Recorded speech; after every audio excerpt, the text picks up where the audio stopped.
Yes, present. Great. I think we're going to start, everyone. It's 6 o'clock. Ms. Peterson, before you start, can you hear me, Ms. Peterson? Yes. Ms. Peterson, before you start. Can you hear me, Ms. Peterson? Yes. Can you hear me? Yes. I see a request that everyone should have their. We'll announce that. Okay. You should have my camera off. No, there's a request that all board members please place your camera on. However, when you're not speaking, please place your mic on mute so we will not get the feedback. Good evening. Welcome to the Winslow Township Board of Education regular Board of Education meeting for Wednesday, August the 12th, 2020. Public notice of this meeting was given to all board members and associates in a notice dated January 3rd, 2020. It was advertised in the Courier Post, posted in all schools, the administrative offices, the municipal building, the library, McDougal Center, Edgewood Acres, Elmtown, and the Winslow Township Post Office. Our mission statement. The mission of the Winslow Township School District, a large, diverse, and growing community, is to educate all students to become independent, lifelong learners, critical thinkers, caring, and confident members of their community.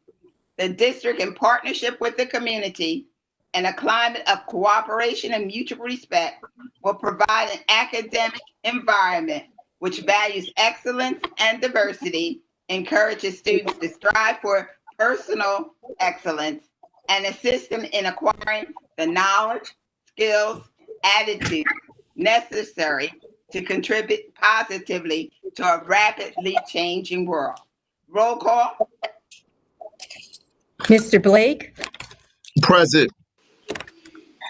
Ms. Dredden, Here. Ms. Martin, Present. Ms. McClendon, Present. Ms. Mitchell, Present. Mr. Shaw,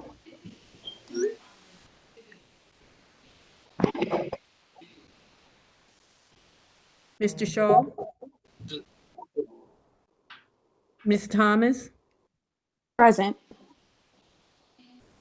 Ms. Peterson, Present. and Ms. Pitts. She will be absent tonight. Thank you. We have a quorum. Thank you so much. Can we recite the Pledge of Allegiance? I pledge allegiance to the flag of the United States of America and to the republic for which it stands, one nation, under God, indivisible, with liberty and justice for all. Thank you. Mr. Shaw, will you read us our 2019-2020 district goals? Yes, Ms. Peterson. Our 2019-2020 district goals. Number 1, student achievement. Continue implementation of the academic plan to address A, articulation at all grade levels throughout the district. B, focus on classroom instruction at all grade levels. C, increase student proficiency rates throughout the district. D, evaluation and updating all district programs. E, accountability of all district staff. 2, continue to foster a positive school environment that is conducive to teaching and learning. A, focus on building relationships among staff that will result in increased learning and more effective instruction. B, promote creative instruction, training, and retraining. C, emphasis on collaboration with all district stakeholders. D, promote cultural competence throughout the district. 1, teacher-to-student relationships. 2, student-to-student relationships. 3, market our strengths and achievements to all stakeholders to increase capacity for greater parent-caregiver community support. A, continue with our public relations marketing plan. B, continue to work with the various advisory committees in the district. And C, examine communication methods utilized by the district. Thank you, Mr. Shaw. Awards and presentations. Madam President, there are no awards or presentations this evening. Thank you so much. Correspondence. We have none this evening, Madam Vice President. Thank you so much. Minutes. I entertain a motion for the approval of the following minutes of the Board of Education. Regular meeting, July 22nd, 2020, open session. McClendon move. Moved by Mr. McClendon, Blake second. second by Mr. Blake. Is there any discussion? Seeing none, roll call. Mr. Blake, Yes. Ms. Dredden, I excuse myself. Ms. Martin, Yes. Ms. McClendon, Yes. Ms. Mitchell, Yes. Mr. Shaw, Yes. Ms. Thomas, Yes. and Ms. Peterson. Yes. Motion has carried. I entertain a motion for approval. Regular meeting, July 22nd, 2020, closed session. Move McClendon. By Ms. McClendon, Blake second. second by Mr. Blake. Any discussion? I have a discussion. I need to take that back. I was not at the July 22nd meeting. So I do apologize. I was looking at the wrong date. I have a second to that motion. Any board member? Martin. Moved by Ms. McClendon, second by Ms. Martin. Any discussion? Seeing none? Roll call. Mr. Blake, Abstain. Ms. Dredden, Excuse myself. Ms. Martin, Yes. Ms. McClendon, Yes. Ms. Mitchell, Yes. Mr. Shaw,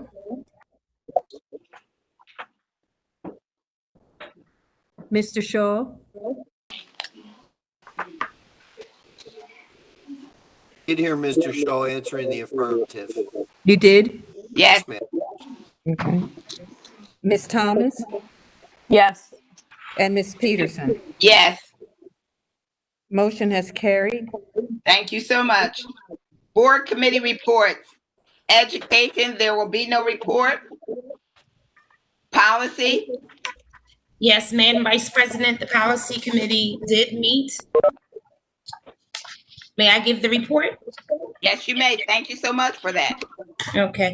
Policy Committee met on Monday, August the 10th at 4:00 p.m. Present was Ms. Martin, Dr. Carcamo, and myself, Abina McClendon.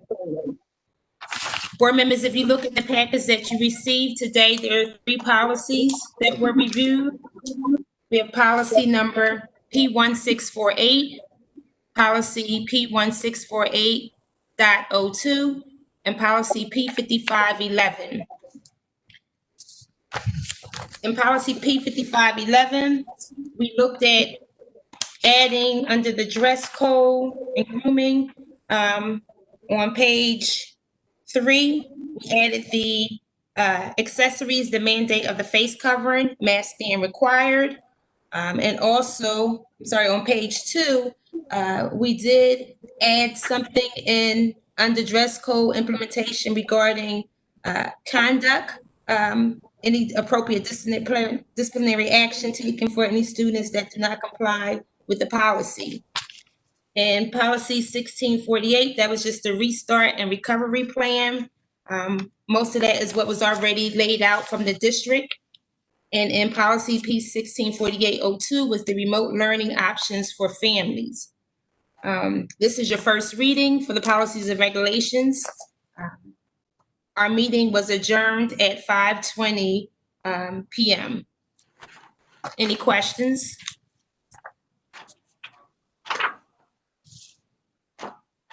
Questions for Ms. McClendon? You're not. Marketing Committee.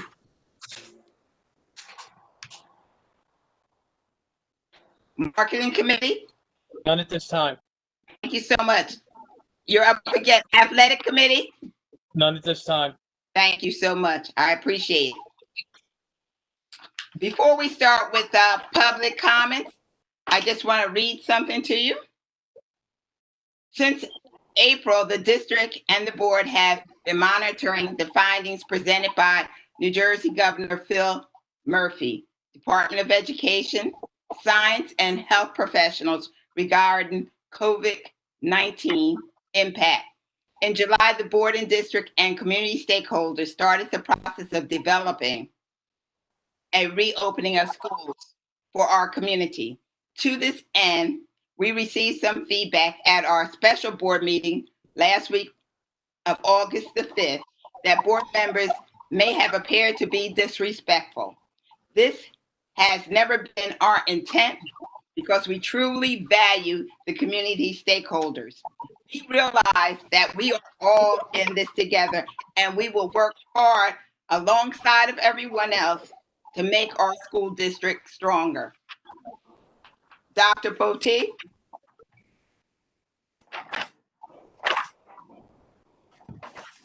Yes, Madam Vice President, members of the board, members of the community. Before we open public comment, I would like to address just a few issues that were discussed at length at our last school board meeting. And I would like to start with remote learning and also make a recommendation to the board and the community as we look to improve our delivery of services. In order to maximize our remote learning services, each teacher will receive a personal device with a camera and speaker. This will enable teachers to communicate with the remote learners on a regular basis. It will require that the teachers communicate with all students on Monday, Wednesday, and Friday at a minimum. The communication could be in the form of a live stream session or video conferencing. Teachers may communicate with their students more at their discretion. I'm certain this will happen because of our teaching staff have done an excellent job, particularly during the spring months where many of our teachers have gone above and beyond the required time. However, at a minimum, the teachers will be expected to communicate with their students Monday, Wednesday, and Friday. In order for this to occur, I'm asking all parents who need a Chromebook or a hotspot to go to our website and fill out a request form. Parents who did not have technology or internet access last year will be mailed a form. I will make a robocall tomorrow to parents, encouraging them to make their requests as soon as possible. This will allow us to continue to monitor our inventory as we distribute those computers to our young people. We want to make sure all of our students, first and foremost, have the technology as well as the connectivity. I will also ask teachers if they prefer to use their own personal devices, they may do so. However, we will make sure that every teacher have a personal device to expand the district's remote learning services. In order to enhance our remote learning services, our teachers must receive training and retraining. I'm asking the board tonight to approve the change in the starting date for our students. I recommend that the first day of school for students be moved to September the 8th, which is the day after Labor Day. That will allow us to use the first week of September, which is the 1st, 2nd, 3rd, and 4th, for staff development. On page 5 of tonight's board report, number 19, you will see that recommendation of the change of the district's calendar. The change does not move our last day of school. We will make up those student days on November 3rd and February the 12th, which were in-service days. We can then use those days as district-wide remote days. So there would be no need for any change in our calendar. I also just wanted to mention one other thing that was discussed last week, and that was that I stated that the classrooms will not be cleaned with a mist because of the computers. The correction tonight is that the mist will be used in all of our classrooms, but in the computer rooms, a different cleaning method will be used to address that need. Also on the board report tonight, board members, I'm also asking for approval of 3 staff members who will be responsible for translating our parent communications and other documents into Spanish. And I know that was one of the concerns that was raised with me on different occasions since our last meeting. So those translations will begin to take place. So at this time, Madam Vice President, that concludes just my brief overview from last week's meeting. And if you would like to move forward with public comments at this point and/or any questions from the board, I will address any questions any of the board members may have before we open public comment. Are there any questions from board members? I just have one. And I know, Dr. Poteet, you said that 3 staff members would be in charge of the Spanish translation, but will that be right now while this the request forms go out for the Chromebooks and technology? Well, we have to approve them first, Mr. Shaw.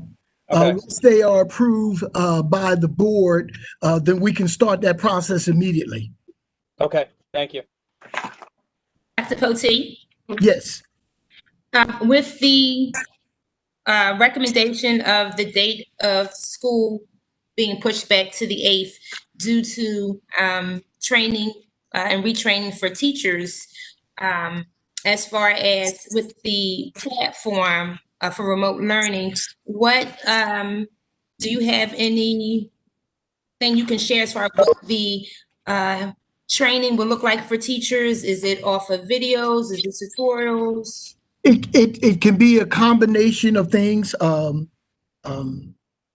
McClendon, first of all, as you well know, that was one of the recommendations that have been made not only by staff, but from our community as to how much training our teachers will receive.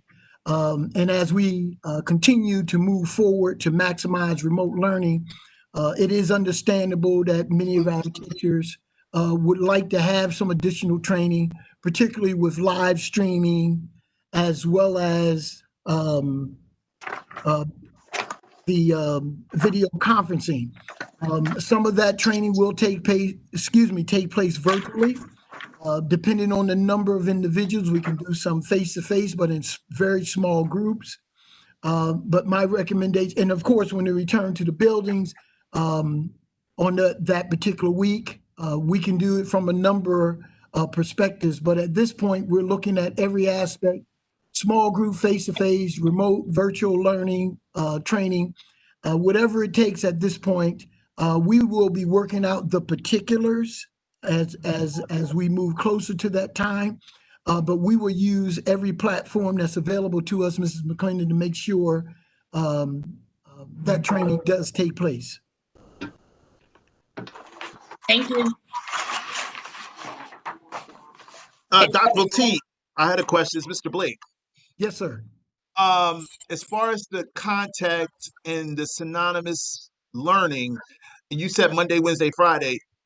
Staff members are not contacting students Monday, Wednesday, Friday. That's just a minimum, right? So they can either contact them Monday, Wednesday, or Friday, or they contacting them Monday, Wednesday, Friday? Monday, Wednesday, Friday is a required minimum for contact. Okay. Monday, Wednesday, Friday contact is required. But the reason I added the additional statement as to if a teacher wanted to contact them more than just those days, they may do so. I'm inclined to believe, just based on what we did this spring, and I think many of you can attest that quite a few of our teachers went beyond what was expected of them to continue to communicate with their students. And there's no reason for me to believe that that will not continue to happen. I know it's not talked about a lot, but I do know a lot of good things did take place during that time frame. And many of our teachers did some exceptional things. So yes, Mr. Blake, Monday, Wednesday, Friday would be the minimum requirement. And I want parents to expect that contact Monday, Wednesday, Friday. But I am not going to be surprised if there's more contact. So each teacher will develop their schedule. Okay. And as you know, everybody will have that login information. We do have class lists, so that would include all of the children, even those who are on remote, and they can set up their time so that it can happen with everyone having advance notice as to when those contacts will occur. Thank you. Dr. Potee, Yes, ma'am. I applaud you on those steps to ensure that the communication is kept meaningful and ongoing. Will that be put into the document, the road back? Yes, as a matter of fact, I've already placed it in my document, but until the board have an opportunity like this discussion to say, yes, this is something we would like to see happen, I did not, take that action. As a matter of fact, as of Friday, when the board reports were delivered, I was still developing the details. And at this point, I've already included in my version of the plan, but that's easily just a matter of exchanging page 25 in your booklet with the additional book, which I can have available to you by the end of the week. I think because of the length of the edition, it may change a couple pages, like 25 and 26. But that's a simple addition. That's not something that would take, a lot of time to include, Madam Vice President. So that would be a part of a living document for our road back. So I applaud you on that. And I'd like to know that will be featured on the website as we continue this process. Yes, once the board approves the reopening plan, and as it is noted on our board report on page 5, number 20, this is a working document and subject to change. And before I post it on, if the board approves tonight, before I post it on the website, what I just read to you, the recommendation will be placed in that document before it goes on the website for the parent. So that can be done by Friday. I have to give my Mrs. McCrary an opportunity to make those additional changes, and I will put that additional change in red so that it won't be something difficult for someone to find just because it would be a new addition. I will make sure that change would be in red so it'll jump right out as you read through the document. So yes, Madam Vice President, that information will be inserted in the plan prior to it becoming public knowledge. Thank you. Any other questions from the board? Yes, Madam Vice President, I have another question. Dr. Potee, just so that I'm clear, just for clarification, with now teachers having laptops to communicate with remote users, does that include remote instruction? And I guess if a teacher is teaching a class, if we're in the hybrid, does that mean that they will also do live instruction to remote users? I just want to make sure I understand. Absolutely. I mean, there's a very, very strong possibility they can use their discretion.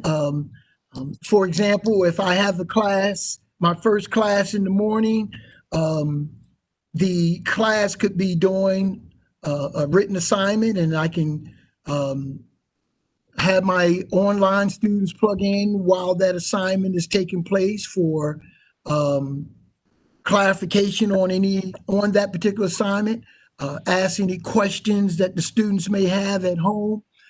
So yes, it could be a combination of things. And of course, once we get through our training, we're going to allow a lot of that, a lot of these opportunities to allow the teacher to develop and expand on what it is. But yes, I am expecting some live streaming from the classroom, and I'm also expecting video conferencing to answer any questions the students may have during the course of the week. I particularly selected Monday, Friday, because Wednesdays are given.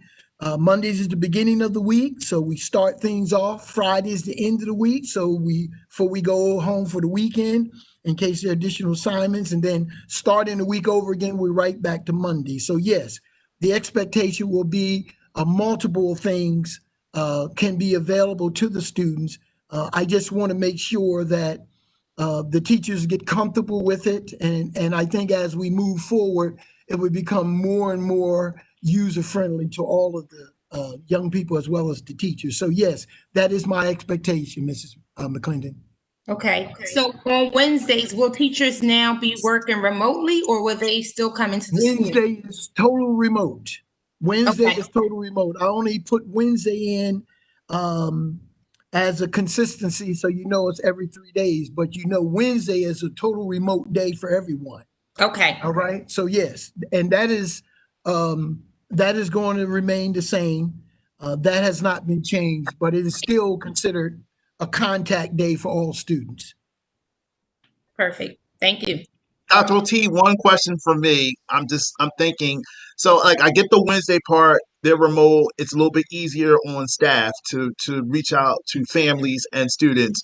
But I think it would be kind of hard for Monday and Friday if they're teaching a full load.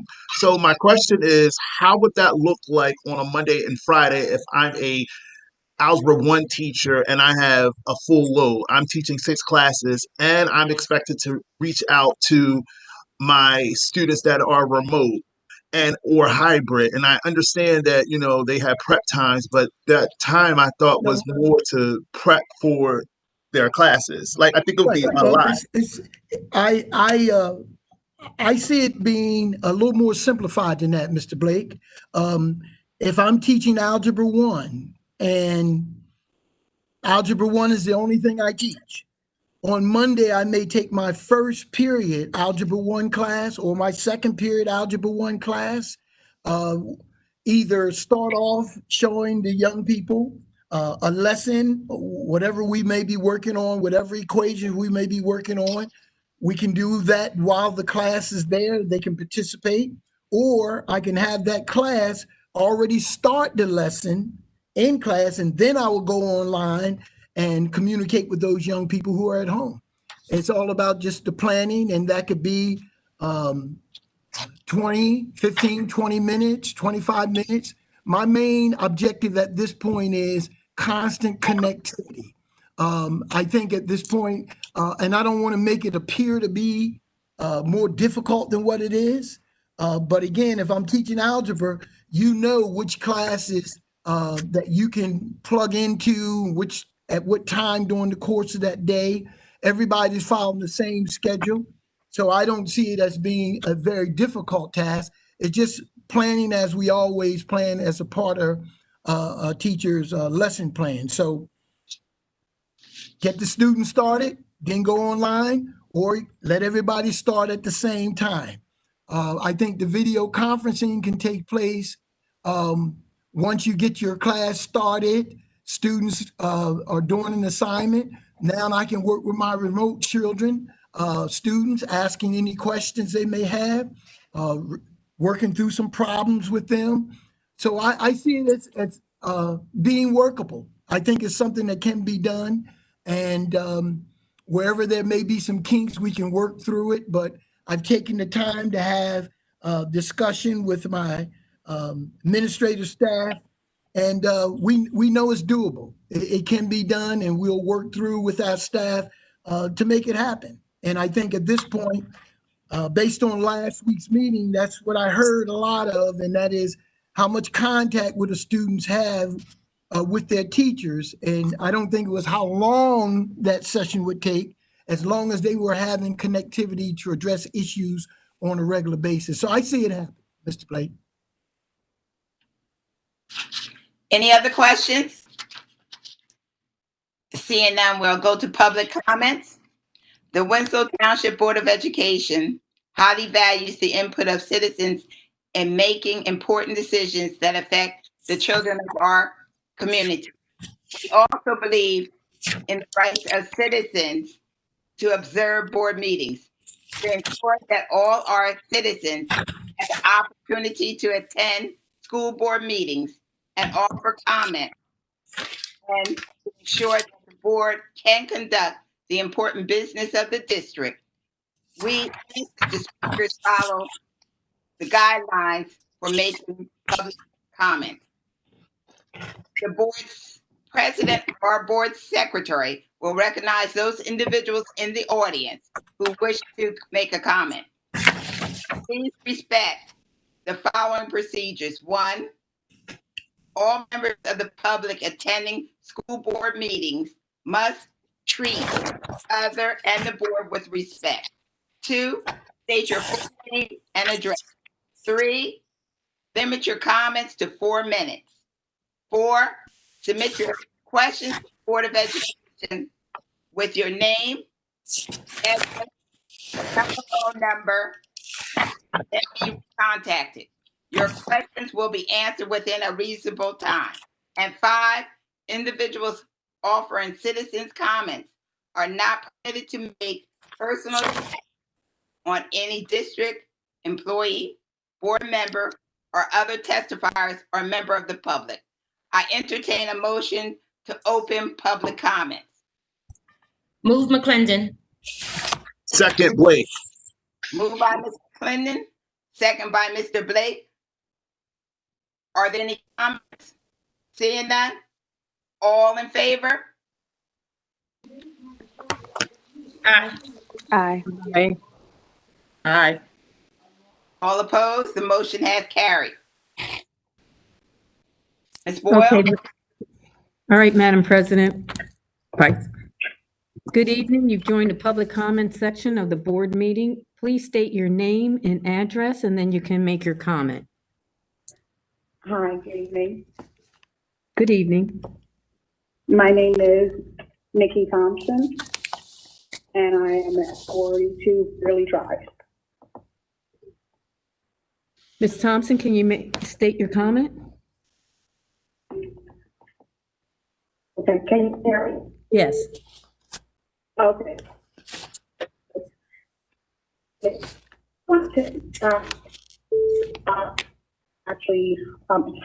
First of all, good evening, Dr. Poteet and board members. I'm calling in relation to Nikki Thompson, and I actually have an email that has been directed to the board members, but I'm just calling in to offer a more definitive timeline in relation to our request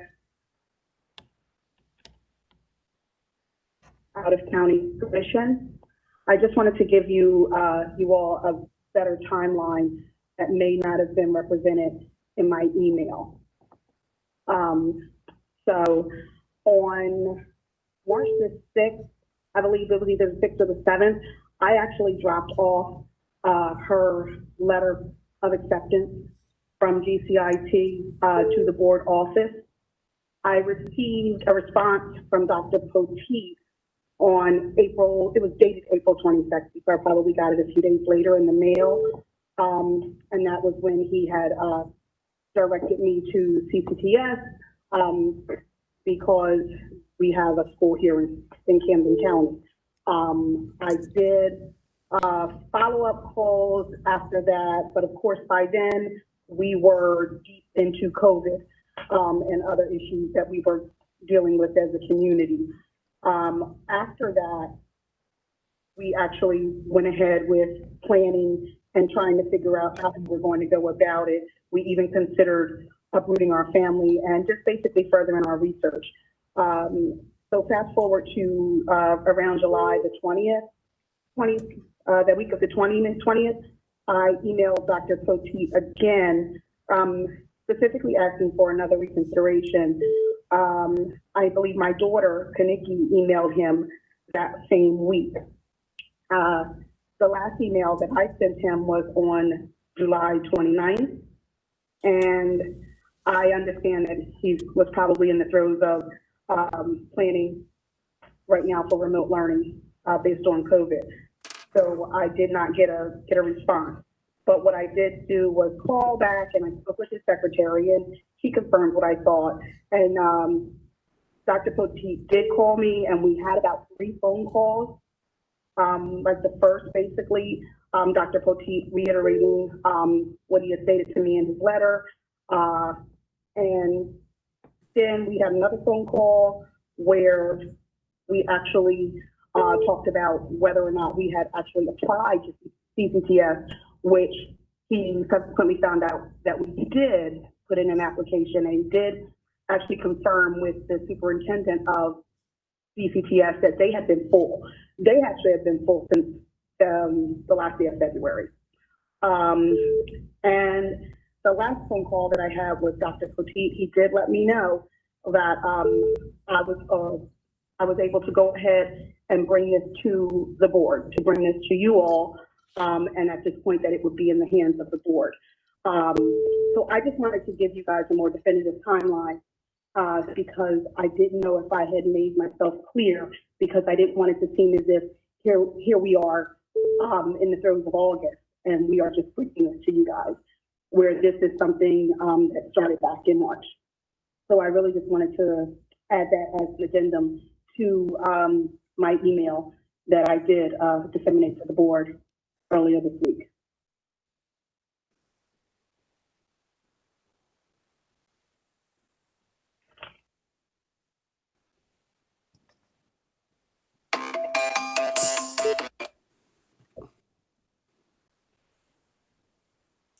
Okay, thank you, caller. Thank you. Madam Vice President, is the last caller, Ms. Thompson, is she looking for, she says she's putting it in the hands of the board, looking for the board to make a decision? Hello. Please hold. Let me jump in because I'm familiar with these situations.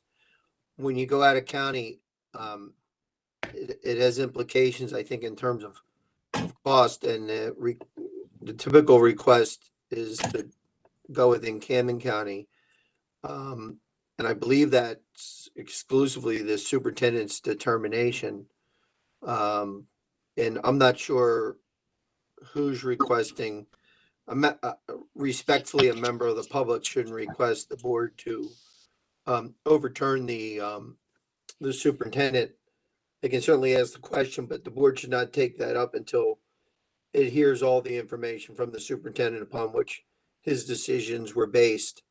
And I'm not sure in this situation whether the board does have the authority to overrule the superintendent under these circumstances. But Dr. Poteet, are you familiar with this situation? Yes, I am. I'm very familiar with it. And under normal circumstances, board, we very rarely discuss student matters in a public setting. We usually go into executive session because of the nature of it. And I don't think that it is in our best interest to speak to this issue publicly. However, I am familiar with it, and just let me give you an overview of what normally happens. Whenever a student selects to go to vocational school, the statute states that that student should attend the vocational school in the county in which he or she lives, if that vocational school have the program in which they are seeking. In this case, that program is available at the Camden County Vocational School. So my recommendation was, since the Camden County Vocational School have the program, then that would be my recommendation. At this point, over the years, I've stuck to the statute. Students have made those recommendations to me, and I've either approved or denied them based on whether or not that program was available in Camden County. So I may remain and continue to be consistent by following the statute, because it keeps me out of any type of situation whereby it could be perceived that it was a personal decision as opposed to what the law says. So I've always stuck to the law, and whatever the law said in terms of these decisions, I followed it. So up until now, that's what I've done. If the program is offered in Camden County Vocational School, that's where I directed them. If the program was not offered in Camden County, then I approved it. And most of those young people went to the Gloucester County Vocational School, wherever that program was. So that's pretty much the overview of where we are and how that has been done over the years up until this point. And that's without any particulars or anything of that sort, but that's pretty much the process and how I've dealt with it over the years. Dr. Potee, I thought I heard Ms. Thompson say that the program at CCTS was full since February. What do we do in that situation if the program is full? Well, everyone has the same opportunity in the same timeline to apply. It is my understanding that Mrs. Thompson did submit an application to the Camden County Vocational Schools program, and it was done within a timely manner. Yes. Dr. Potee, I apologize for interrupting you.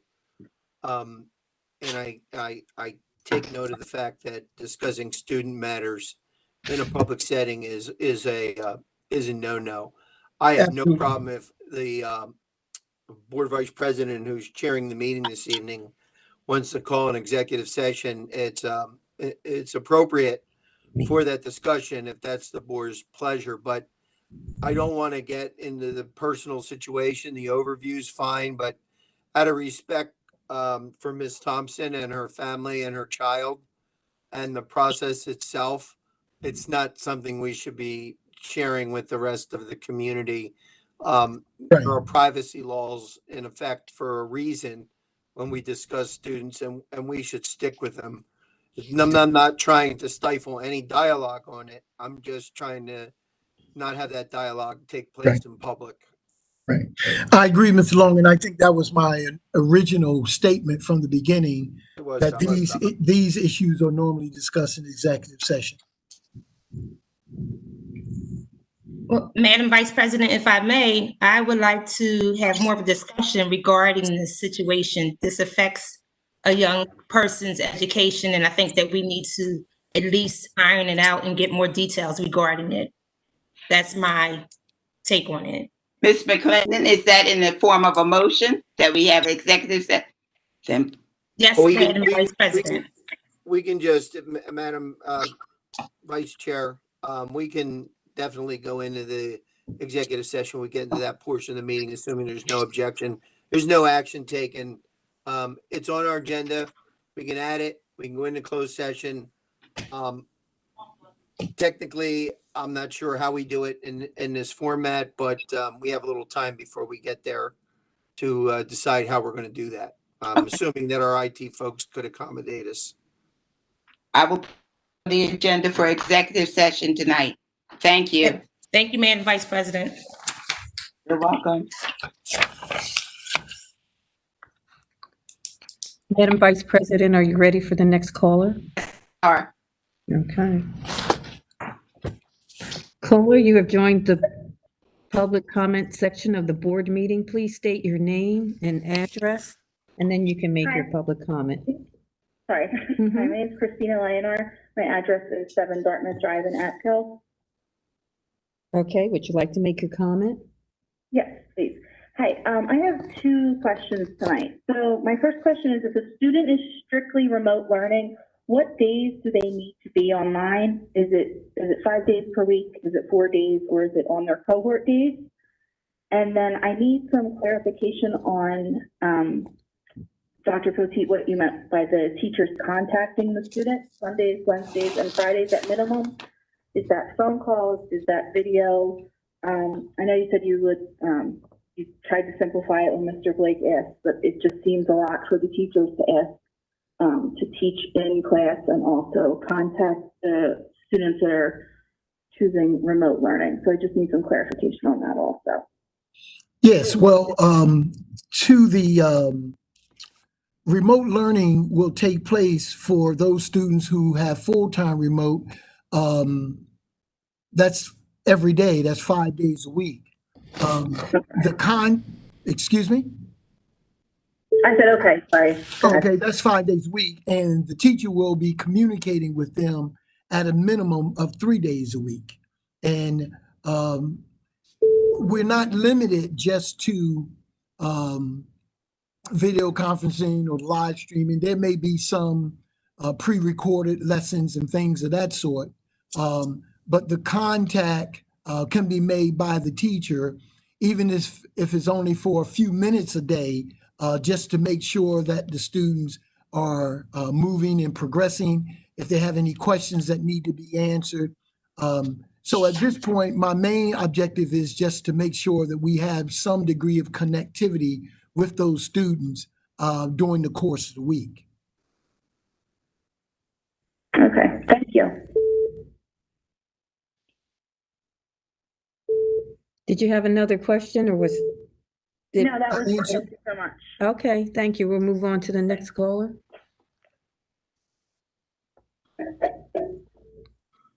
Caller, can you please state your name and address? You've joined the public comment section of the board meeting. If you state your name and address, and then you can make your comment. My name is Cindy Skarnick. I'm at 50 Burley Drive in Sicklerville, New Jersey. And I just have a quick question. I signed my child up for the full remote learning online, and I got an email confirmation about that. But when I signed him up for the Chromebook, I never received an email confirmation. So is that part of the process? Am I supposed to be getting a confirmation that you received my request? Or is everything okay and it's... I would say that's pretty much what you, once you submitted your request, that should pretty much be it. But I would recommend just call the school of the child that you registered, requested for. Just call the school and ask the building principal, because we're doing these tallies on a regular basis. The building principal should be able to answer that question for you. Okay, I just wasn't sure because they came for one and not the other one, so thank you. Right. Okay, next caller. Good evening, caller. You have joined the public comment section of the board meeting. If you could state your name and address, and then you can make your comment. Hi, my name is Megan Dyer. If you could state your name. My address is 34 Wilton's Landing Road in Sicklerville. Can you state your last name again? Byer, B as in boy, Y-E-R. Thank you. Okay, you can make your comment.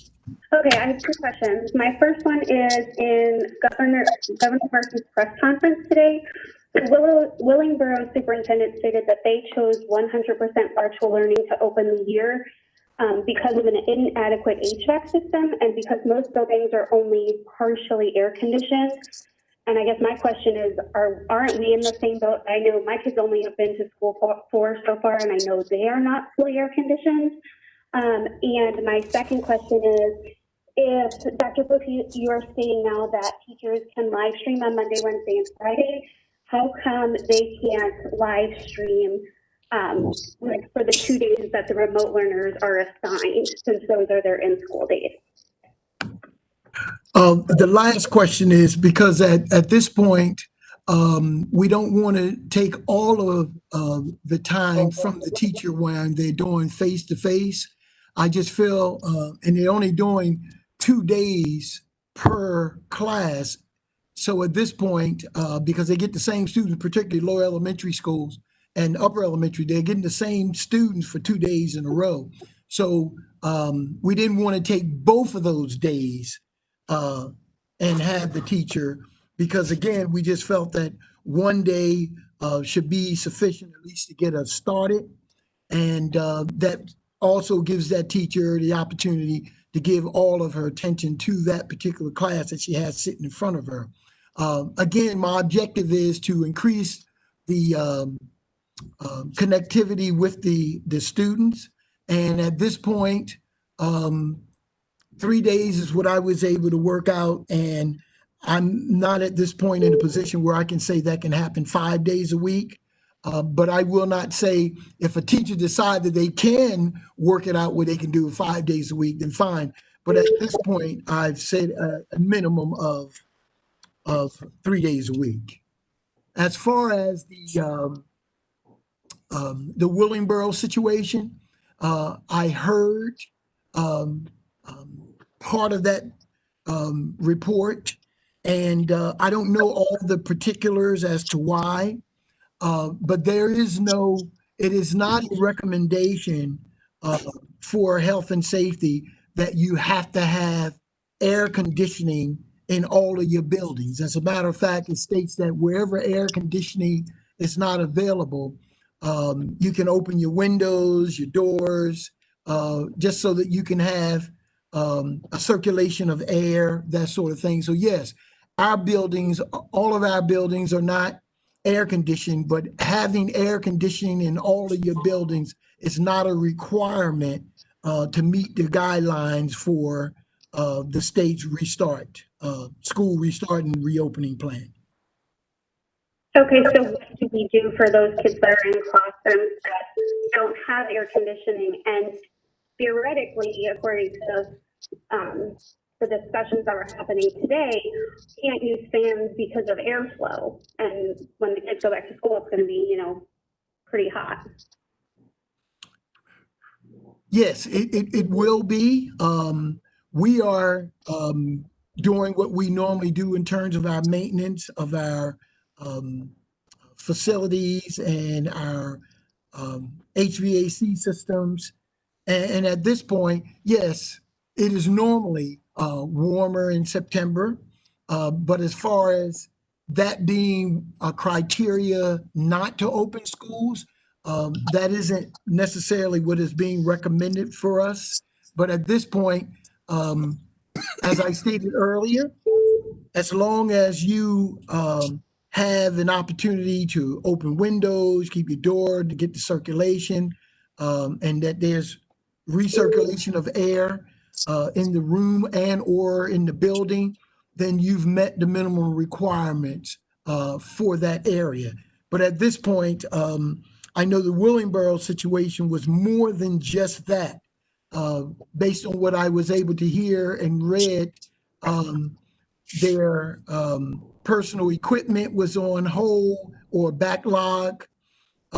Technology was on backlog. Face masks was on backlog, or, they weren't going to come on time. But again, I'm not sure of all the particulars, but it was more than just that one issue. But again, that one issue isn't. That's correct. I agree with that statement. I would also say that one of the challenges that they were facing was the training of staff for hybrid learning. What you were saying, we're going to try and take care of before Labor Day, but that doesn't necessarily seem like a bunch of time. That's a to now feel confident for you to begin it.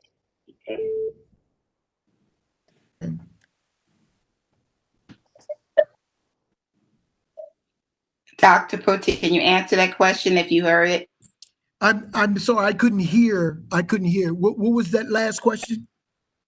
I think they also stated that part of their issue was the training of staff for hybrid learning. And I know you mentioned that we're going to take care of that before Labor Day, but giving teachers like 4 days doesn't necessarily feel like I'm trying to activate them for all that we're asking them to do now. Well, at this point, I think the four days in the beginning of the school year will at least get us started. I don't want anyone to think that this is we're starting from square one. We just had a 3-4 months of remote learning, particularly upper elementary through high school. So most of our teachers are already familiar with the remote learning process. We want to make sure our lower elementary teachers have that additional training. But on the other hand, I don't know the situation in Willingboro, and I can't speak to that. I'm just making the recommendations that I think will meet the needs here in Winslow. And at this point, I think the 4 days would at least give us a pretty good start on what we're trying to accomplish. Okay, as parents who Excuse me. for the last year, unless I were at least and I just hope that your spouse will agree with that doesn't occur. Thank you. Thank you.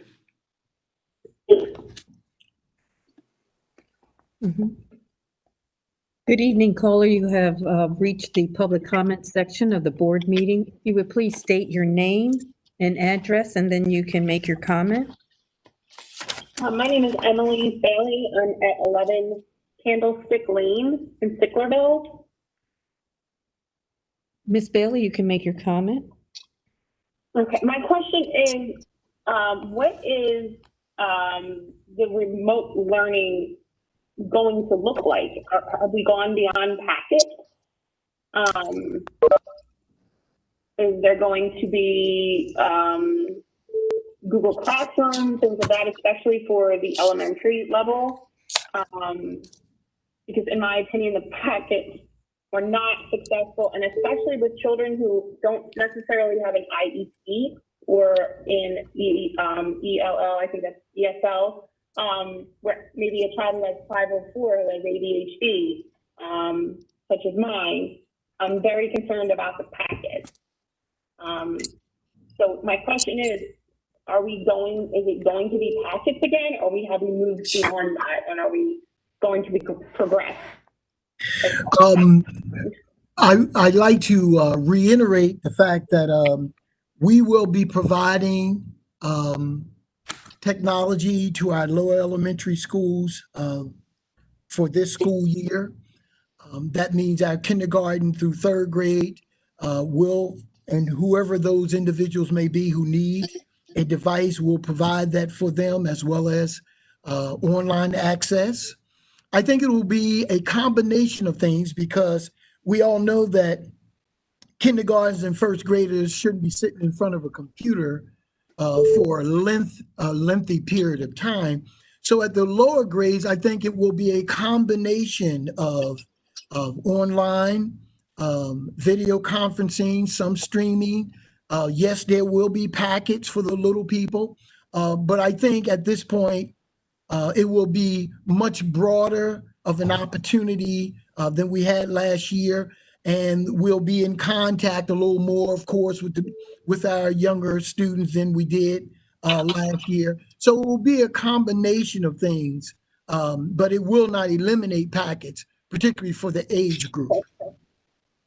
Okay, great. And my last concern is, I'm just wondering, I think it would, for my child, and from what I've heard from other parents, like a grouping session in the morning, like a hello, hey, Pat, hey everybody, welcome to your day. I just feel like, I know that, and I'm happy that you came up with the resolve for 3 days a week for connectivity. I think that's great, and I thank you for that. But I think it's important for the kids to see their classmates or their students that they've been going to school with for 2-3 years. So I was just curious if that could possibly, and maybe it won't start up right away, but if we could possibly roll that into the year where the kids are able to see each other and in that manner as well. Okay. There's a possibility that could happen. And at this point, let us get all the particulars worked out And I'm quite sure the creativity of my staff at the lower grades, they'll work that out and make some of those things happen. So at this point, I'm just asking our parents just to be patient as we work through this process. But more importantly, and I know I'm going to reiterate this statement over and over again tonight, and that is my primary objective was to get the students connected with their teachers as often as possible. And if the teacher in the morning want to have that hello, good morning, everyone, to start the day, that is a possibility, yes. Okay, thank you so much. I appreciate it. Mhm. Good afternoon. You've joined the public comment section of the board meeting. If you would state your name and address, and then you can make your comment. Yes, Elizabeth Palladino, 612 Bergman Drive. I have two questions.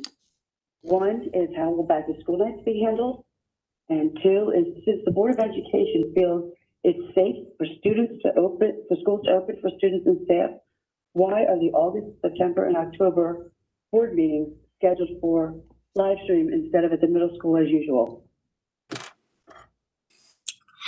I can address the virtual meetings as far as the board is concerned, because the school board can change at any time to have those board meetings face to face. But as long as you have the executive order that minimizes the number of people who can attend, then that's up to the discretion of the board, but that will limit the number of people, because at this point, I think we have maybe 12, 13 people from the administration and board, and then that would limit our number of people from the community to maybe 12. So the virtual meetings, which I've been hearing a lot from, that the parents wanted to have the virtual meetings because it gave parents, not only more parents, an opportunity to participate, but even if you did go face-to-face, it will still provide opportunities for more participation. So at this point, the virtual meetings appear to be more effective just for the number of people who can participate. But again, at any time, the board can go face-to-face, particularly if the executive order is lifted. But at this point, we do not have the discretion to do that, because that is a mandate from the governor. On the other hand, the limited number of people in gatherings does not pertain to schools. Schools are not under the 25 maximum limit. So at this point, that would be the significant difference. One is under the executive order and the schools are not. And I'm sorry, I didn't get your first question. What was your first question? I'm sorry. How will back to school nights be handled? I still didn't hear something. If somebody, I hear beeping and it's How will distorting. the back to school nights be handled at each school? Oh, okay. At this point, ma'am, back to school nights, we are working with our principals to set up something virtually, because again, we normally have an excellent turnout where hundreds of parents show up. So at this point, the back to school nights and orientations will be all virtual as of today.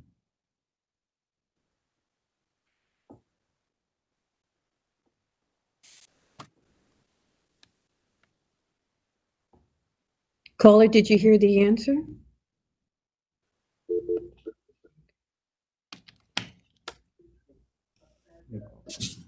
Good evening, caller. You have joined the public comment section of the board meeting. If you would state your name and address, and then you can make your public comment. Hi, yes, Patty Valora, 501 Shoes Landing Road, Sicklerville, New Jersey. Can you spell your last name, please? Valora. All right, Miss Valora, if you would go ahead and make your comment. Yes, I have a question. It's a two-part question regarding the high school with the remote learning plus going to school. My daughter has a 504 that really wasn't followed the past few months when they were in school. Now, with them being home, will they, she'll be going to school 1 day a week, I understand that, but will they also be accommodating her when she's home? Yes, we are going to make every attempt to follow 504 plans, IEPs, whatever those services require. We're going to try to fulfill whatever those items are that we have agreed to. So at this point, yes, we will make every attempt to do so, particularly while they're in school. And of course, there will be some virtual connectivity in terms of how those requirements are addressed. But at this point, the school district will make every attempt to address whatever the needs are that the children have.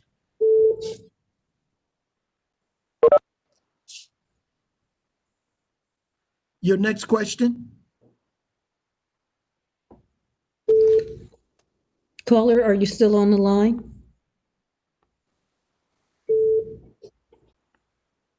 Caller, are you still on the line?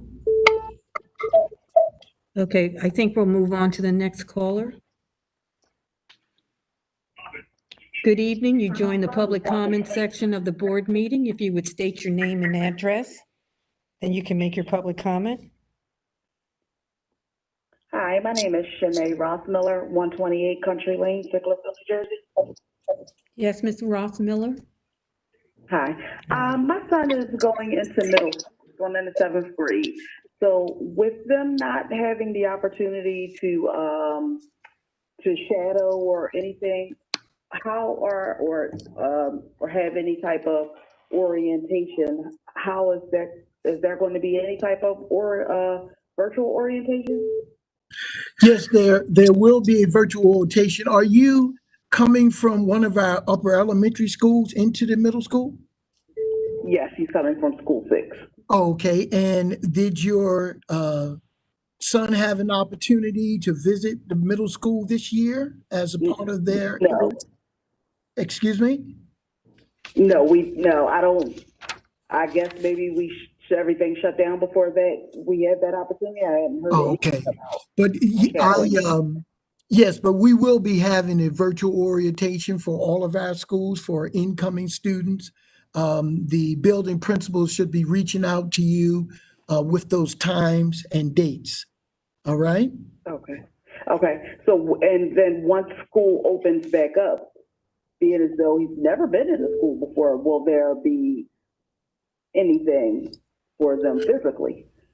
Well, once they arrive at school, the building principal will have some things in place for those 7th graders, since we will be working in much smaller groups, and that will give your son an opportunity to familiarize himself with the school because he'll be attending 2 days a week. Am I correct? No, we're going 5 days virtual.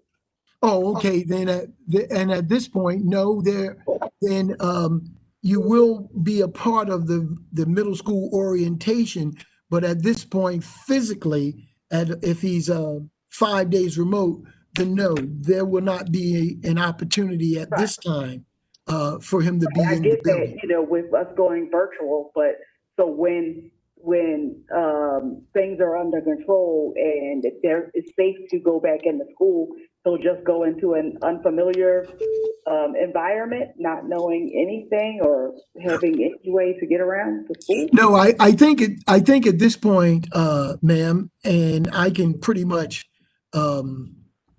say that if we go back into full face-to-face learning, then I will be remiss to think that we wouldn't have some type of orientation for all of the youngsters once they return to face-to-face, because at that point, we'll be in some sense of normalcy. So yes, I think there will be an adjustment period. There will be some activities in place for that purpose.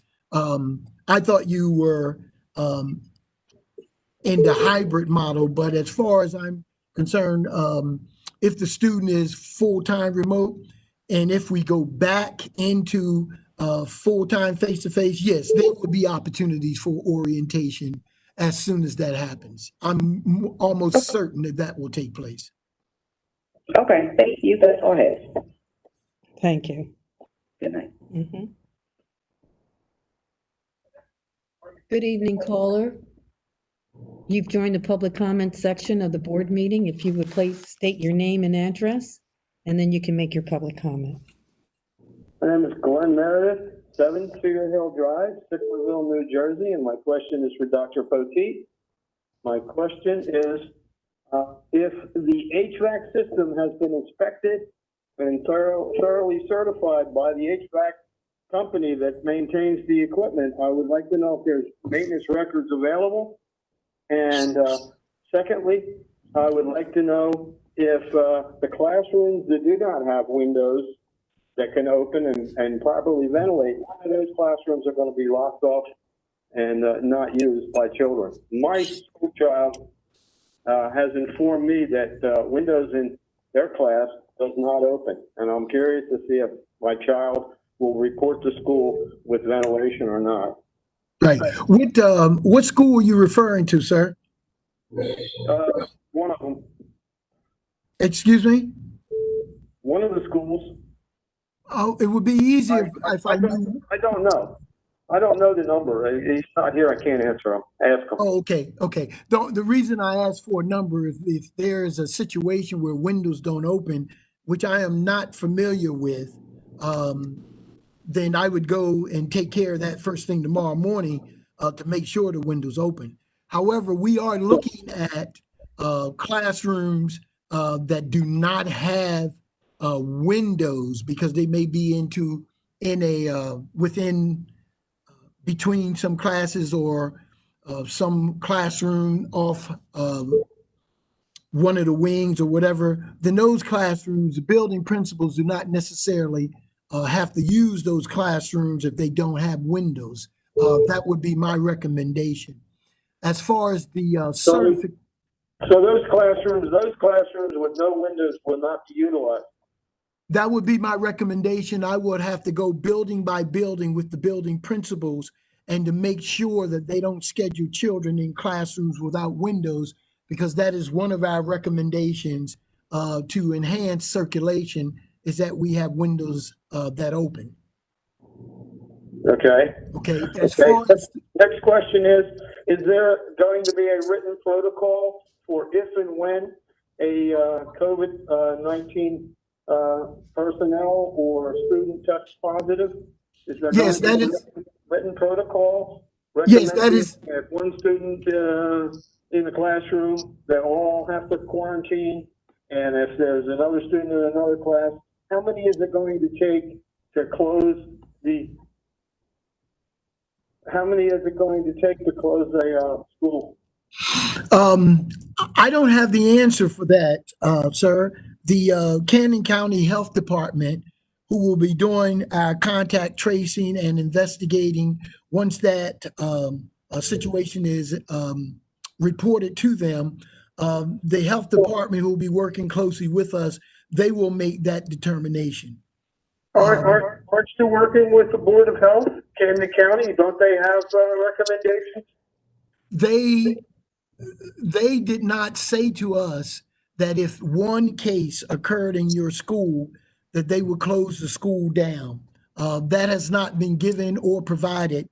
The only information that we have received from the Camden County Department of Education, Camden County Department of Health, stated that in the event there's a positive case in your building, they will come out, do the tracing, contact tracing, and investigating, and they will make the determination as to whether or not, or the recommendation as to whether or not that school should close or that classroom should close, who is to be quarantined, that sort of thing. Yes, we do have protocols in place. You will find it in the policy that is being recommended to the board for first reading tonight. And you will also see it once the board approves the plan. It will be in that plan. And it was also provided to the community in a letter that I sent out, as well as in the recommendations as to how we would answer those questions in reference to a positive case in our school. So that's how So this. it's coming.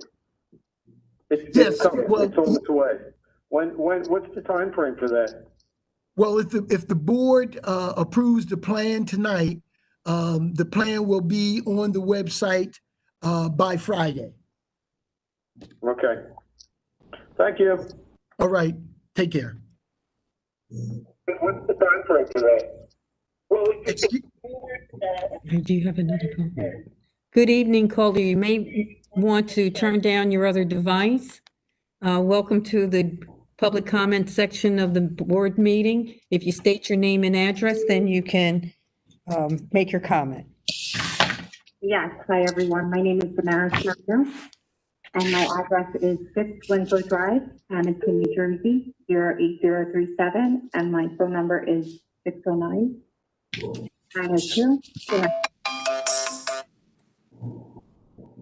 All right, Ms. Marino, if you would make your comment. Yes.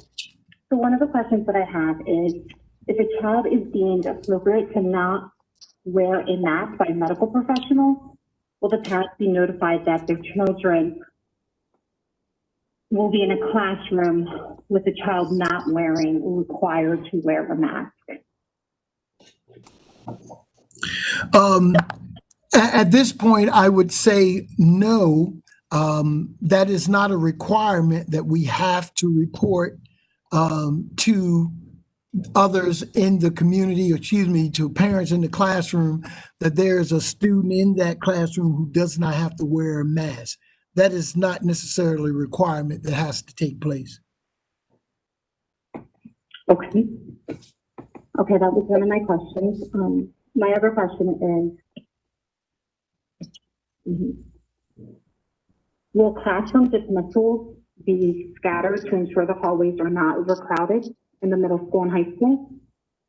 Well, since we are only bringing in one cohort at a time at the high school, there will never be more than 200, 250 students in the building at a time. Don't quote my numbers. I'm just thinking off the top of my head. At this point, because you have 1,500 students divided by 4 or 5, whatever that number will be, and that's why we limited the number of youngsters per day. So you have, let's say 300, 350, just trying to do my math mentally, in a building that will normally accommodate 2,000 students. So you don't have an overcrowded situation, and classrooms, of course, will be meeting the social distancing guidelines. So we don't anticipate hallways being overcrowded. And of course, we will be enforcing the social distancing throughout the building, even in the hallways, cafeterias, et cetera. So that's one of the reasons why we have the minimal number of students in the building, so that we can maintain how many youngsters will be moving at one time to avoid overcrowding in our hallways. Okay. I also wanted to know, if a child feels that the lunch area while they're eating is unsafe, do they have another option? I'm sorry, you said if a child did what and feel unsafe? So basically, in the lunchrooms, if a child feels that the lunch area while they're eating is unsafe due to maybe there's children that are not, social distancing, is there another option available to those children? Okay, at this point, no, but I think it is our responsibility, because of course we will have people in the cafeteria, as we always have. There will be so few youngsters that we will be enforcing social distancing in the cafeteria. So it will be up to the administrative staff and those teachers who are on duty during that lunch period to make sure that the young people maintain social distancing.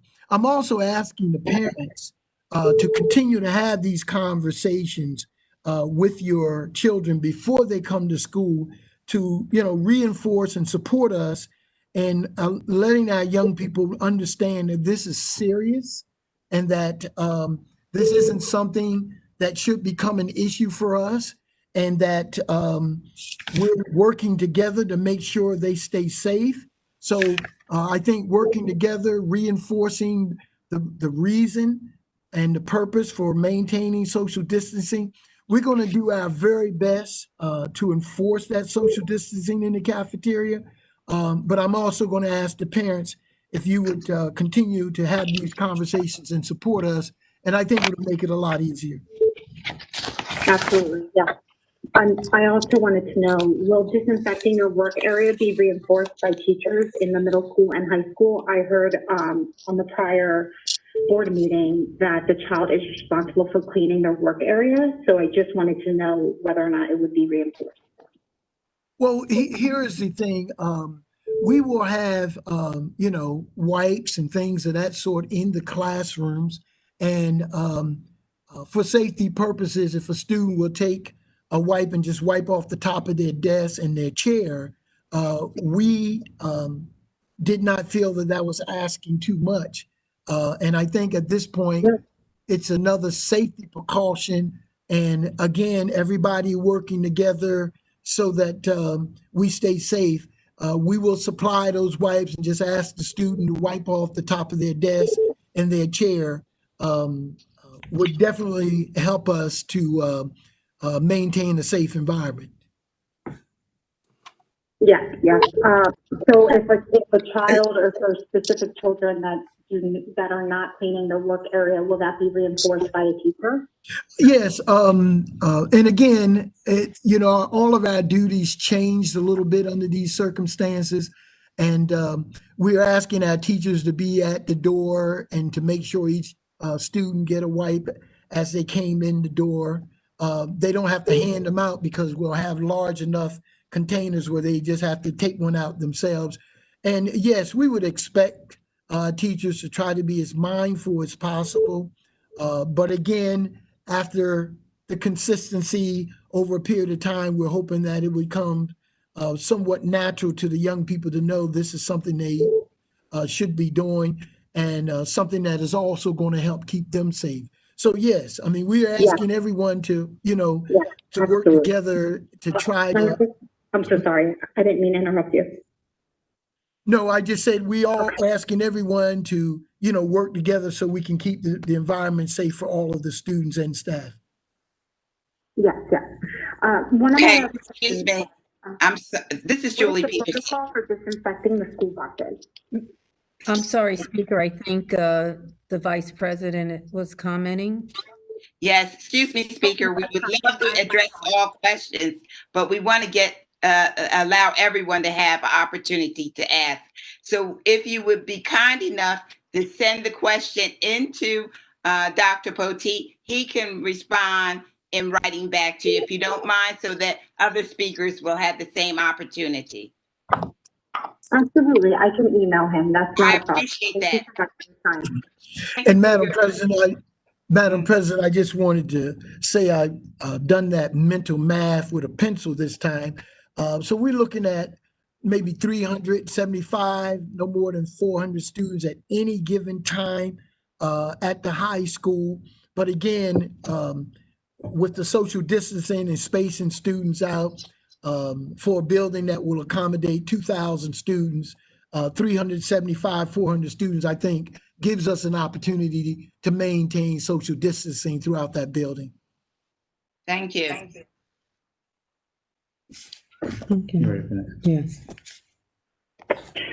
Good evening, caller. You have joined the public comment section of the board meeting. If you would state your name and address, and then you can make your comment.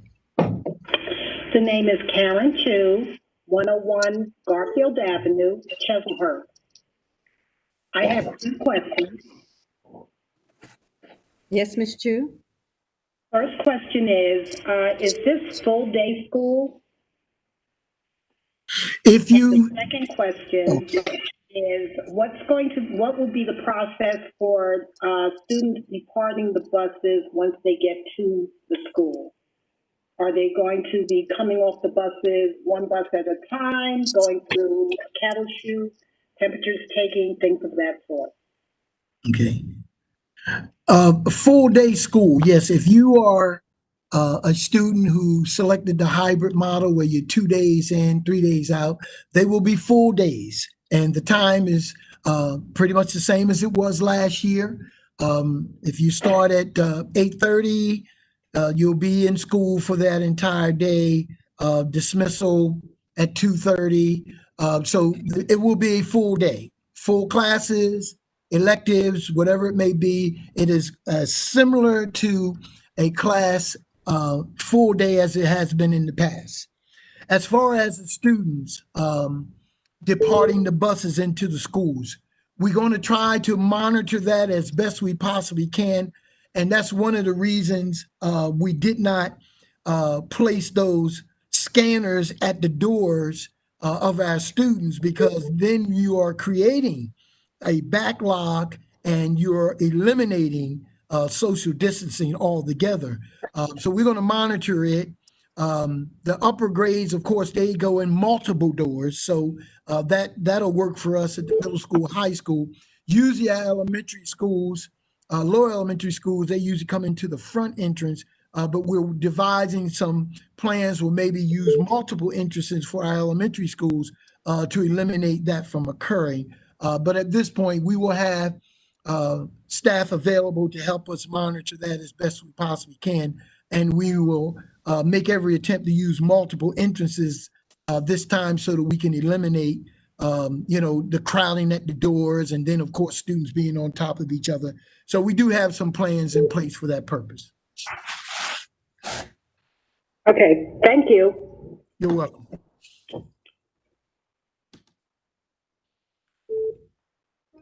Good evening, caller. You have joined the public comment section of the board meeting. If you could state your name and address, then you can make your comment. Hi, my name is Tara Everett. I live at 4 Dove Court, Sticklerville, New Jersey. I have a question regarding IEP students who get pulled out for certain subjects, but are also in general education classes. How is that going to work? It will work as it always has. If the student is in school Monday, Tuesday, Thursday, Friday, depending, particularly if they were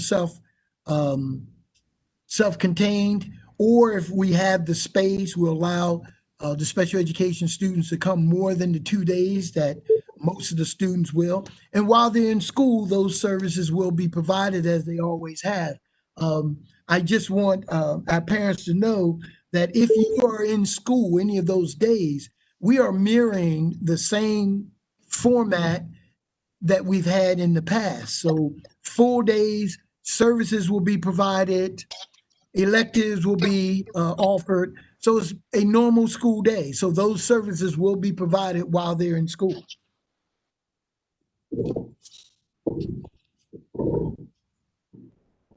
Caller? I'm sorry, I couldn't hear you. You didn't hear my response? Is that what you're saying? I didn't, but I'll go back and listen to it on the live stream. Oh, okay. But I just want you to know that if your child's in school, those services will be provided during the school day as they have been in the past. So our regular school day will look similar to the same as they were in the past. And whatever services they would normally get in school, those are the services they will get while they're there.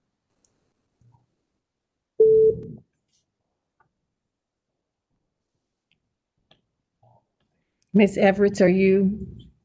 All right. Yeah, we have a new caller. Good evening. You've joined the public comment section of the board meeting. If you state your name and address, you can make your comment. Carrie Nardo, 28 Wood Spring Drive, Acco, New Jersey. Okay, Ms. Nardo, would you like to make your comment? Yeah. I have a question for Dr. Poteet. My question is, for the students that are going to be remote-only students, who's going to be teaching those students? If the hybrid teachers, specifically in the elementary schools, those teachers are going to be teaching students 4 days a week in class. The example that Dr. Poteet gave was that a student could be given work and then the teacher would then teach the kids on the computers online. But the students in class would need small group instruction. So when those kids get the help that they needed in class? They will be getting that because it's not going to happen every day. And the video conferencing does not necessarily have to be the entire period.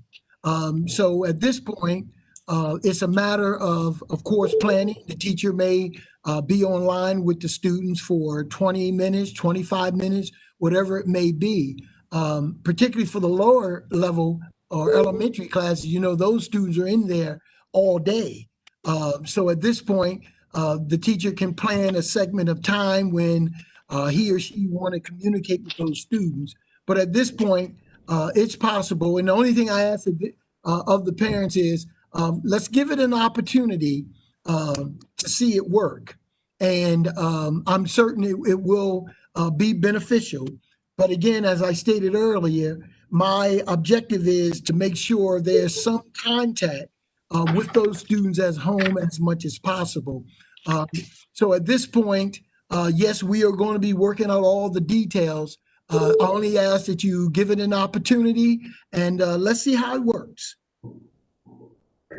What about having a remote teacher that would designate just those kids that are 5 days a week so that those kids that are remote could get their full instruction and the kids that are hybrid can get their instruction in class, specifically with the elementary school students who have attention spans that last about 5 minutes.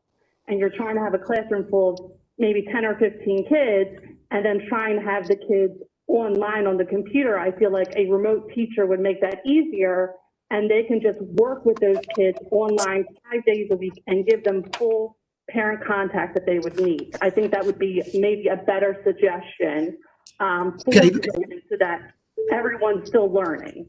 Right. Well, let me respond. There will not be a class of 15 students. Okay.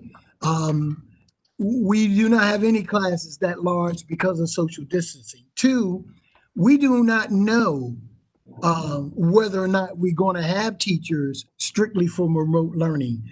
And unfortunately, we will not know what availability we have for staff until September. Teachers do not, nor are they obligated to communicate with us what their intent is until September. So at this point, sure, it's a great idea, and it is something that we will definitely entertain, but we will not be able to make those kinds of decisions until we know what our staffing needs are. All right, thank you very much. You're welcome.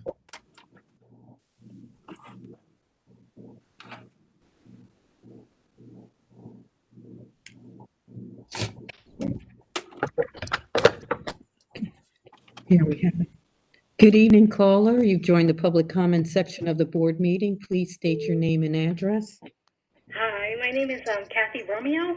The address is 17 Blossom Trail in Sicklerville.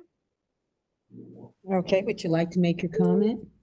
Yes, I did actually email Dr. Poteet last week, and I did email the rest of the board members and apparently Dr. Carcamo because her email did not work for me the first time, but I'm interested in seeing a lesson plan, a guideline, a map of some sort that will help me to keep my child on track throughout the year. Is it possible that the teachers will be sharing their lesson plans, per se, with the parents so that we can assist them, if we are able to, in keeping the children on track? You will not receive a lesson plan from the teachers. That is something, of course, they keep, but a syllabus of what it is your child will be required to complete during that course of that week. And I think that is something you will find on Parent Portal. And, you know, that kind of information will be made available to you. So I don't think that's an unreasonable request, but I also believe that that is something that is normally done. So my response to you would be yes. The teachers will be able to provide you with some type of syllabus or something to let you know what the expectations are in the classroom. Okay, and would that be available to everyone? Would I be able to look at a third grade? I have a third grade student. Would I be able to look at third grade as well as seventh grade, because my neighbor is often needing help with his homework? So would I be able to access his information even though he's not in my parent portal? No, yes, you cannot, for confidentiality, and you cannot access another student's information. So at this point, the parent that you're referring to, she could go in and provide you with that information, but you will not have access to it. Okay. It's just a matter. It's just a matter of the parent just giving it to you. That's all. I understand that. Thank you. That was the only question I had. I appreciate it. Thank you. Good evening, caller. You have joined the public comment section of the board meeting. You may wish to turn down the device in the background. If you would state your name and address, and then you can make your comment. Sure. Jamie Jackson, 26 Parktown Place, Sicklerville. Okay, Ms. Jackson? My question is, you guys had mentioned that you're now going to start school on the 8th, so that way teachers get a full week of training on the online schooling. However, my question is there any sort of training for the students so that way they have a better understanding of how the Google Classroom works? My daughter, who, for example, is in 2nd grade, last year she had all paper packets. But this year, when she goes to try to use the Google Classroom, I'm certain that she's going to be confused on how it works. I have an older child as well that used the Google Classroom last year, and we were quite confused and not uploading assignments properly. And I think it would be smart if the kids have some type of training or maybe a video that they can be sent for a link to see how the training works on how it would be used. Okay. I think that's a reasonable request. I will communicate that information to the building principals, particularly for the lower grades, since we did not use computers for any of their lessons. So I think there will be opportunities for those teachers to have an opportunity to show these young people how to navigate through the process. But then on the other hand, again, those little people shouldn't be spending too much time in front of the computer, but they will have an opportunity to have some type of refresher or sessions so they can learn. It'll be just like anything else that they'll be learning for the first time. I think the teachers will be walking them through that process, and hopefully, we'll be successful. As far as the 7th grader is concerned, it's just a matter of us communicating with the teachers. And if there's any issues that they may be having, that's why we'll have that Monday, Wednesday, Friday opportunity for questions and things of that sort. But I think it's a reasonable request, and we will address it. Okay, great. Thank you. Okay. All right, there's nobody else on public comment. Okay, thank you. I entertain a motion to adjourn the comments. Move, Linden. Blake, second. Moved by Mrs. McClendon, second by Mr. Blake. All in favor? Aye. Aye. All opposed? The motion has carried. Thank you so much. On page 3, Superintendent's report, which is stat A and B, from page 3 to page 6, the bottom of page. I entertain a motion for approval of the superintendent's report. Move, McClendon. Moved by McClendon, Blake, second. and seconded by Mr. Blake. Any discussion? Question, Madam Vice President. Yes. So on the superintendent's report on page 5, Mhm. number 20 for the school reopening plan, since there's been changes to it from what we've already received, will this, I guess, does it need to be revised because it's different from what was discussed tonight? Like No. how? Okay, no, it wouldn't have to be revised. It's a living document, so it can be amended to include those changes that we approved tonight. And I think if we look at our paperwork, there's a couple of areas that we're approving. Okay, so does the motion need to state, making the motion with the, amended changes to page 5, number 20 of the reopening of the school? Does that need to be clarified through the motion? No, it doesn't, because if you see the note, it says this is a working document and subject to changes. So we already said that. So thank you for that clarification. Okay. Any other discussion? Roll call.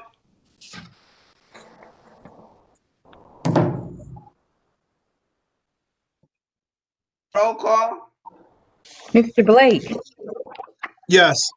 Ms. Dredden, Yes. Ms. Martin, Yes. Ms. McClendon, Yes. Ms. Mitchell, Yes. Mr. Shaw, Yes. Ms. Thomas, Yes. and Ms. Peterson. Yes. Motion has carried. Thank you very much. I entertain a motion for approval of the Business Administrator Board Secretary's report, item A and B, found on page 7 and continuing to page 11. Move McClendon. Moved by Ms. McClendon, Blake second. second by Mr. Blake. Any discussion?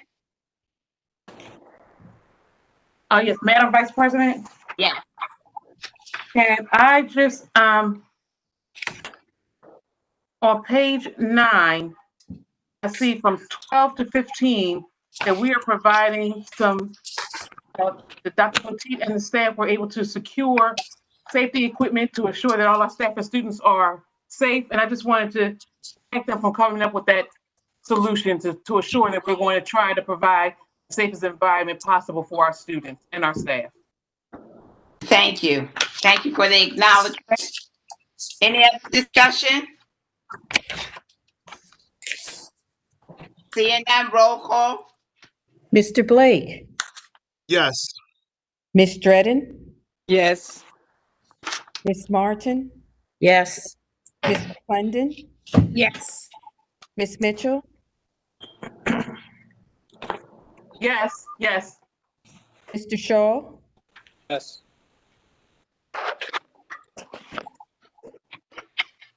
Mr. Shaw. Yes. Thank you. Ms. Thomas Yes. and Ms. Peterson. Yes, Motion has carried. very much. We're now on page 12. Personnel report. Madam Vice President, I entertain a motion for approval of personnel report found on page 12 and ending on page 13. Madam President, Vice President, Yes, I just want to clarify one thing. I'd like if the board members could look at their agenda, page 13, number 6, B, and A. And it's the approving the high school 6-period teacher assignments. I wanted to know if yours read, hire Rebecca, Science Lab 2-5. And then the dollar figures, prorated stipend, $3,232. R345, so change it to 25. Yes, it should be 2-5, so it's 2/5, and the prorated amount is $3,232. Does everyone have that? Yes. And Madam President, the personnel report extends to page 14. There's one item on page 14 at the top. Thank you. So I entertain a motion for approval with the corrections, personnel report, page 12 through 14 at the top of 14, and section under B, number 6B, A. Move McClendon. Blake, second. Moved by Ms. McClendon, second by Mr. Blake. Is there any discussion? Madam Vice President, can I once again just commend Dr. Poteet and his staff for securing those translators so that all of our Spanish-speaking families will be informed during this unprecedented time in education. Thank you for that.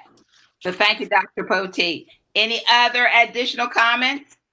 Yes, this is Ms. Martin. I would like to add to Ms. Mitchell. I would just like to thank Dr. Poteet and his staff for obtaining the translators. Greatly appreciated and a job well done. Thank you. Any additional comments? Roll call. Mr. Blake, Yes. Ms. Dredden, Yes. Ms. Martin, Yes. Ms. McClendon, Yes. Ms. McClendon. Yes. Thank you. Ms. Mitchell, Yes. Mr. Shaw, Yes. Ms. Thomas, Yes. and Ms. Peterson. Yes. Motion has carried. Thank you. We're moving to our addendum. If everyone has received it,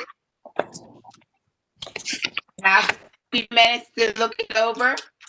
If you didn't receive it at your home, it is on our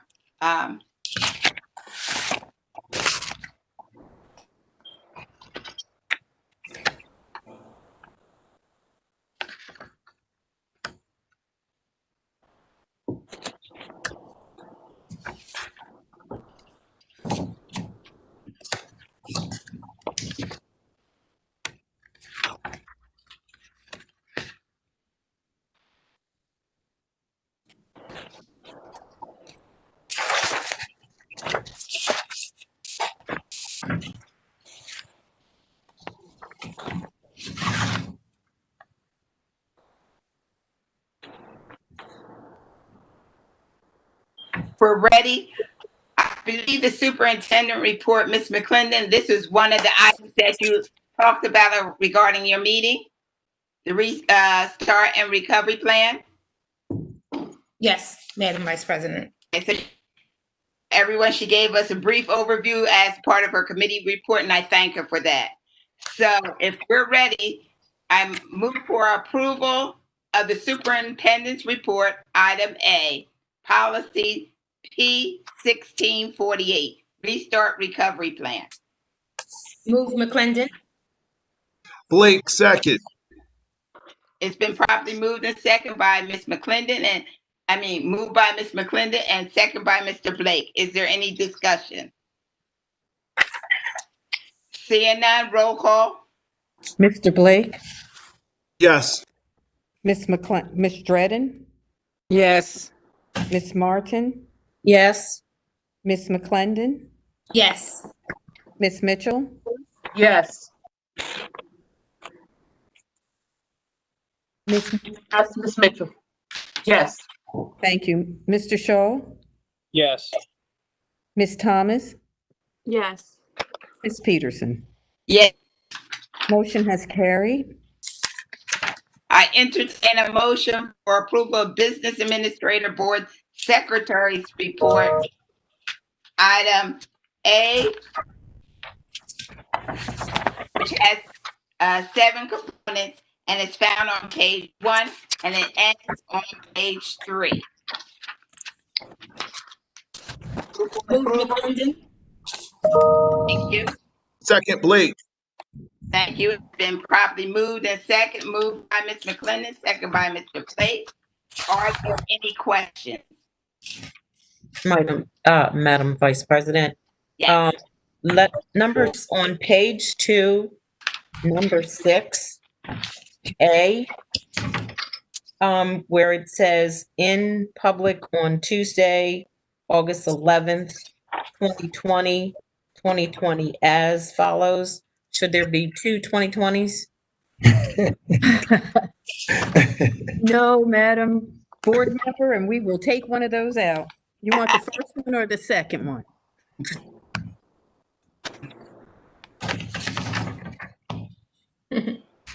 Mover and seconder, agree with the correction. We have the same one in number 7 as well. There's a Okay. double. Yes. Thank you. So the mover and seconder accept the corrections in item 6 and 7. Are you okay with that? The mover, Ms. Yes, yes, Madam Vice President. Yes, Blake, yes. Thank you. No further questions? Roll Madam call. Vice President, Madam Vice Yes. President, I got a quick question. Dr. Poteet and Ms. Boyle, for the units that are being replaced, are they immediately being replaced or are they being replaced with the proper lead time for these items? Whenever the items are available, they're coming in, and we'd like to get them in. Okay. Well, so they still are in proper capacity to use. You're talking about, The Lennox 4-ton system on the maintenance building, the RTU number 2 front condenser coil at school number 4. yes, they're ready to go. Okay. And the one is at the, I believe it's the M&O building?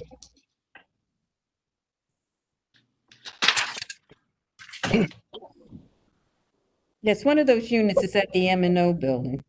Okay. Okay. Any questions?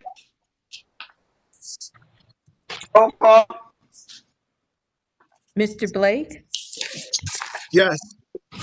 Redden, Yes.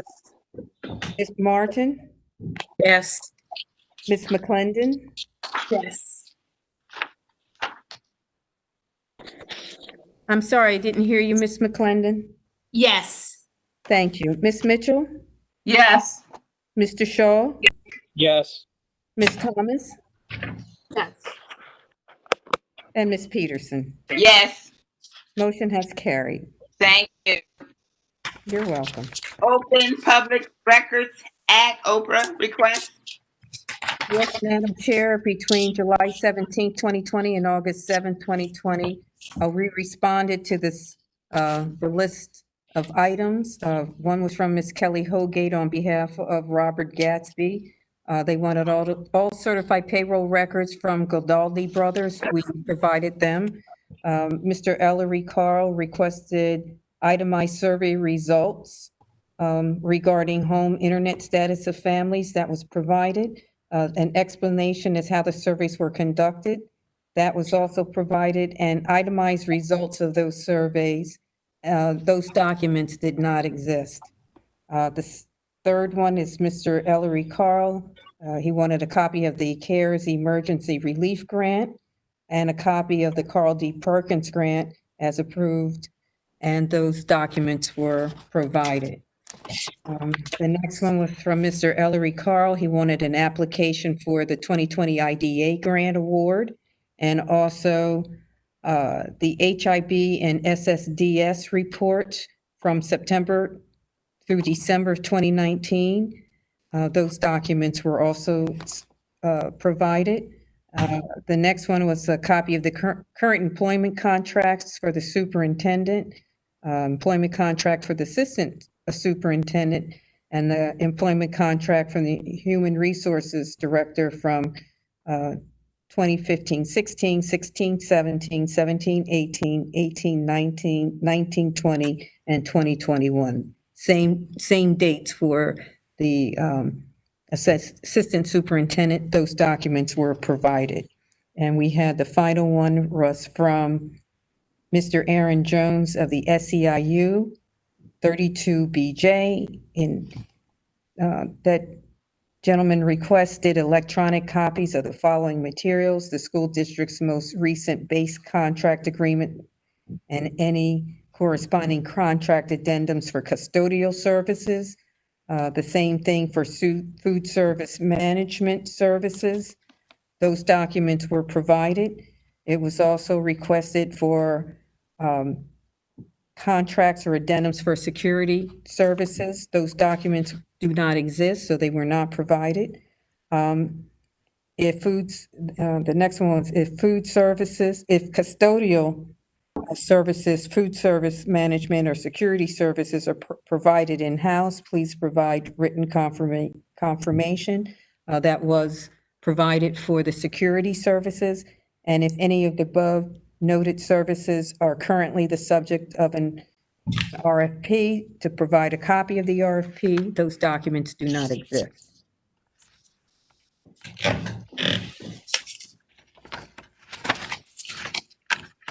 Madam President, I think you're muted. I didn't want the background. I apologize. Old business. Is there any old business?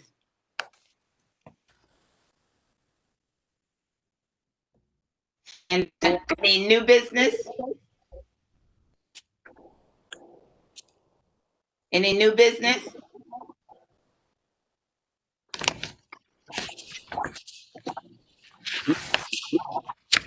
New business, informational items. Yes, Madam President, I have a few information items just to give the board and the community some updates. We have construction going on throughout the district. There's work going on here at the administration building.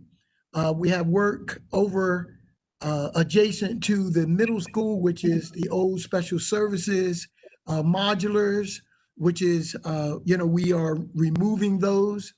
The greenhouse at the middle school work has begun. At school number 3, that problem we've had with the drainage system in the parking lot, that work has begun. And at school number 6, we have doing some curbing work in front of school number 6 so that the buses can come directly in front of the building for the purpose of receiving and discharging children. You can recall we have that circle, a double circle in front of school 6. So now that situation will be straightened out where you can the buses can drive right in front of the building. So we have a lot of work going on during the summer months, as we always have, and we will continue to keep everyone posted. Last but not least, the additional classrooms at the high school, that work is almost complete. It will be available for September. The only part of that new addition that will not be completed is the elevator addition, because at this point, based on our present situation with the COVID, a lot of companies were shut down and parts were not available. So it slowed down the receiving of that large fixture to complete the elevator project at the high school. But at this time, we have several building projects ongoing, and hopefully they'll be completed by the opening of school. But I will keep the board and the community posted. That completes and concludes my information items for this evening. Any informational items? Yes, Ms. Peterson, I have one. Somebody posted on, I forget which school website, about 2 former students that were nominated for Emmys. One was Crystal Rich for her Sixers Outsiders, and the other was Amanda Kenny with her co-host for her thing that she did for the child bullied to death article on wearecentralpa.com. So I just want to recognize them. They're from former Winslow students. Thank you. Good news. That's good. Any other informational items? I want to personally thank this board and the district as we all do research to make certain that we are staying in the forefront of times like this and all the uncertainties, I want to say thank you to the board, thank you to the district for being on point in your decision making and taking the extra step to see if there's anything else we can do. I want to thank you from the bottom of my heart. I think this is something that all of us are in it, and we're here to help our community grow. And the future is with our children. So thank you so much for your help. Executive session. Yes, Madam Vice President. Can you hear me okay? Yeah, thank you. Okay, in accordance with the requirements of the Open Public Meetings Act, and I see we just received an email from Mr. Aponte as to how to get into the executive session, if everyone would check their emails. But in accordance with the Open Public Meetings Act, we will be entering into an executive session on August 12th, 2020 at 8 p.m. Of the 9 exceptions, we'll be utilizing number 1, matters by state statutes which are rendered confidential or exclude the public from discussion. And that would involve student privacy issues, which are certainly an appropriate matter for executive session. And I would anticipate that we'll be in that executive session for perhaps 15 to 20 minutes. And there may or may not be action coming out of the executive session. Thank you. Entertain a motion to enter into executive session. Move McClendon. Blake, second. It's been properly moved in second that we go into executive session. Is there any discussion? Seeing none, roll call. Mr. Blake, Yes. Ms. Dredden, Yes.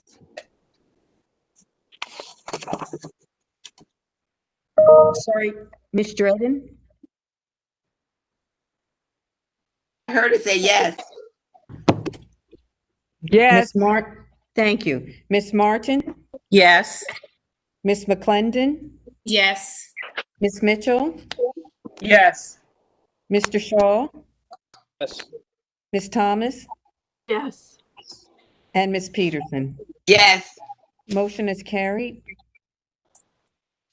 Okay, we're leaving, go into executive session. See you in the room.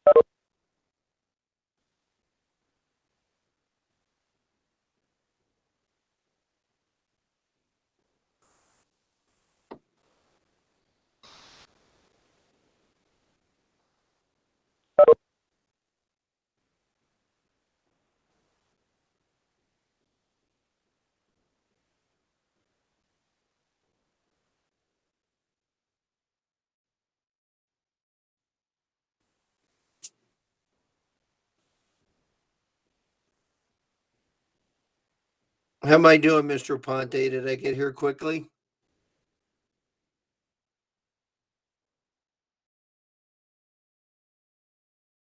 I can't believe I was first. I can't believe Mr. Shaw was second. That's even more surprising.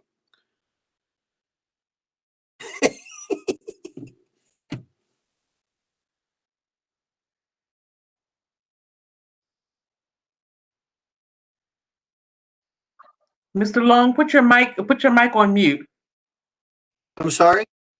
For the public meeting, I can hear you through the public meeting. Put your mic on mute.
Just waiting for a few more people.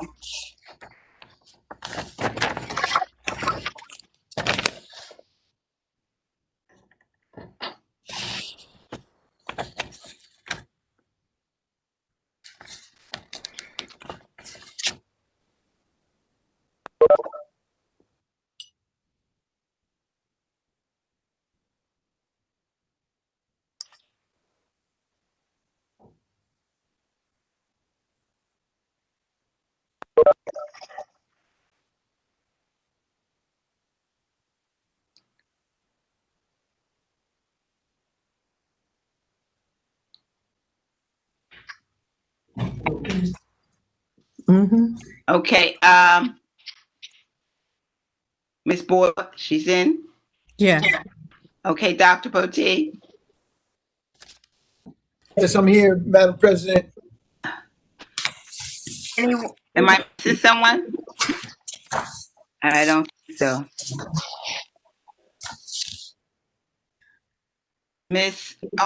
Mitchell. Present. Okay, so I have everyone. I'm just trying to look. You know, my eyesight's bad. Okay, I entertain a motion for adjournment of executive session. Move McClendon. Blake, second. It's been properly moved in second for adjourning of executive session. All those in favor? Aye. Aye. All those opposed? And I would like to make a comment. I'm glad to see Mrs. Dredden back with us tonight after the storm. So hopefully we'll stay safe again. So welcome, Mrs. Dredden. And Thank you. I'd like to thank Mr. Shaw for being here. He was injured yesterday, so I know he's not comfortable today, but thank you for to Mr. Shaw for hanging in there with us. A motion to adjourn this meeting. Move McClendon. Blake, second. It's been properly moved in second to adjourn this meeting. All those in favor? Aye. Aye. All those opposed? Thank you and have a safe and pleasant night. Take care. You all. Night. Good night.